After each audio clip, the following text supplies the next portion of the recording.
মহাশ্মশানে দেখতেই পাচ্ছ কত ভিড় আমার পিছনে। দেখো এখন প্রচুর ভিড়, লাইন।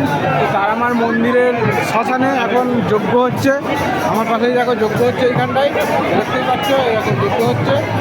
তো আমি এসেছি একা একা, তো এখানে এসে দেখলাম প্রচুর লোক যজ্ঞ দেখতে এসছে। সেখানে সকলে বসে আছে, আমি দেখাচ্ছি। তো যজ্ঞ কীভাবে আপনারাও একটু দেখুন। আমি চাই আজ কৌশিকী অমাবস্যার দিনে যে যজ্ঞগুলো হচ্ছে দেখুন আপনারা। তো এখানে সব জ্ঞানী সাধুরা এসেছে যজ্ঞের জন্য। এই যজ্ঞ হচ্ছে, সেই যজ্ঞ হচ্ছে, চিতারোগে কিছু সাধুরা বসে আছে। তো আমি এখন এই কালীমার মূর্তি দেখতে পাচ্ছেন মহাশ্মশানে, তারাপীঠ মহাশ্মশানে কৌশিকী অমাবস্যার উদ্দেশ্যে যজ্ঞ হচ্ছে। তো এখানে তারামায়ের বড় একটা মূর্তি, প্রচুর সাধুরা এসছে, এখন যজ্ঞ হচ্ছে আজ কৌশিকী অমাবস্যার উদ্দেশ্যে। তো দেখতে পাচ্ছ আমার সামনে একটা হোমকুণ্ড জ্বলছে।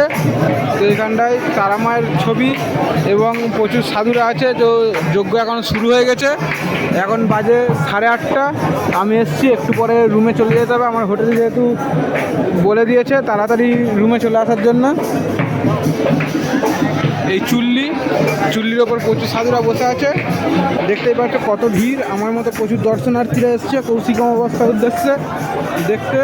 তো দেখতেই পাচ্ছ চারিধারে যজ্ঞ হচ্ছে। তো প্রচুর ব্লগাররাও এসছে আমার মতো।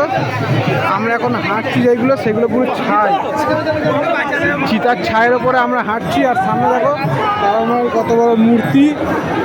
তো এখানে প্রচুর পুণ্যার্থীরাও এসছে।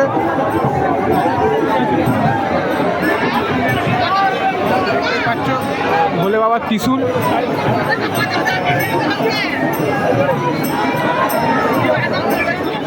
তারাপীঠ মহাশ্মশানে এখন আমি আছি, দেখতে পাচ্ছ কত ভিড়। তো দেখতে পাচ্ছ কত কঙ্কালের মুন্ডু রাখা আছে এখানে, কঙ্কালের মুন্ডু সঙ্গে কঙ্কালের হার। তো এরা দেখতেই পাচ্ছ। আর এখানে